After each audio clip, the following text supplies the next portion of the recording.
مسجد حرام سے مسجد اقصی تک حضور براق پہ گئے ہیں، اور وہ اتنا سریع و رفتار تھا کہ جہاں اس کی نظر جاتی تھی وہاں اس کا قدم پڑتا تھا. تو اس نے تو پہلا قدم اٹھایا ہوگا تو مسجد اقصی میں جا پڑا ہوگا، اور اتنی سرعت کے ساتھ وہ رفتار کے ساتھ چلتا ہے.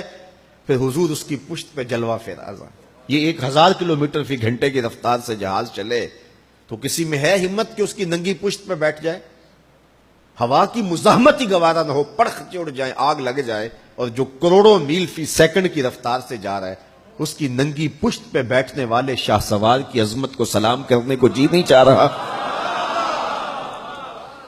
اچھا، پھر اتنی سرعت کے ساتھ جائیں تو راستے میں کوئی دکھائی بھی دے تو سجھائی نہیں دیتا، اچھی طرح پہچان نہیں پاتا بندہ. یار تم گزرے تھے، کہا میں تیزی میں تھا، تو تیزی میں جو چیز نظر آئے تو اس کو پوری طرح پہچانا نہیں جاتا. لیکن اب اس رفتار سے جا رہے ہیں، لیکن معرفت کا عالم کیا ہے کہ میں حضرت موسیٰ کی قبر کے قریب سے گزرا، میں نے دیکھا وہ قبر میں کھڑے ہو کے نماز پڑھ رہے ہیں. اور حضور ابھی وہاں پہنچتے ہیں مسجد اقصی میں تو حضرت موسیٰ علیہ السلام پہلے وہاں موجود تھے. یا تو یہ ماننا پڑے گا کہ یہاں بھی موجود تھے وہاں بھی موجود تھے، اور یا پھر یہ ماننا پڑے گا کہ وہ پہلے چلے گئے. اور اگر پہلے چلے گئے تو پھر کیا وہ میرے حضور سے پہلے چلے گئے؟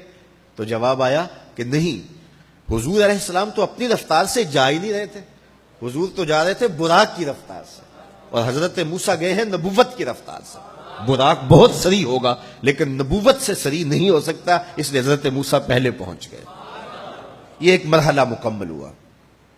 اب دوسرا مرحلہ، مسجد اقصی سے لے کے پہلے آسمان تک وہ نور کی ایک سیڑھی تھی، اور یہ براق سے بھی زیادہ سریع رفتار تھی. یہ دوسرا مرحلہ تھا. اور پھر تیسرا مرحلہ، پہلے آسمان سے لے کر کے 7ویں آسمان تک فرشتوں کے پروں پہ گئے، 7ویں آسمان سے سدرہ تک جبریل امین کے پروں پہ گئے. یہ چوتھا مرحلہ تھا، اور ہر مرحلہ پہلے مرحلے سے سریع تھا.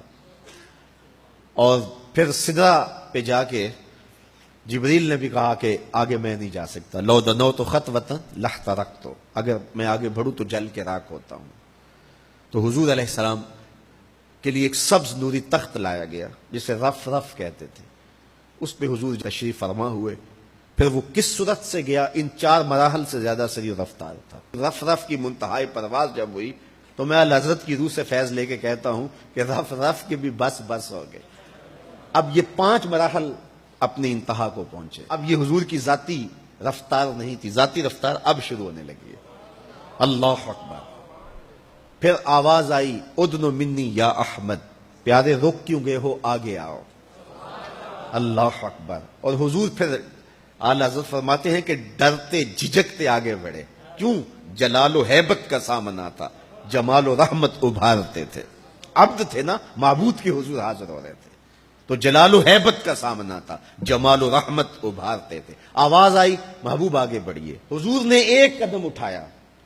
اب پھر فاصلہ کتنا طے ہوا ایک قدم میں؟ مسجد حرام سے لے کے مسجد اقصی تک براق نے جتنا فاصلہ طے کیا، مسجد اقصی سے لے کر پہلے آسمان تک نور کی سیڑھی نے جتنا فاصلہ طے کیا، اور پہلے آسمان سے 7ویں آسمان تک، اور پھر وہاں سے سدرہ تک جبریل اور فرشتوں نے جو فاصلے طے کیے، پھر اس کے بعد رف رف جہاں تک گیا.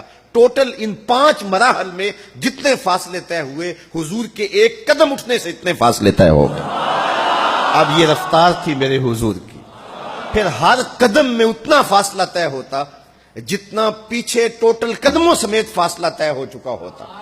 اب کوئی حساب کر کے تو دکھائے. اللہ اکبر. اور پھر آواز آتی گئی، بڑے محمد کریم ہو احمد، قریب آ سرور ممجد، نثار جاؤں وہ کیا ندا تھی، وہ کیا سما تھا، وہ کیا مزے تھے.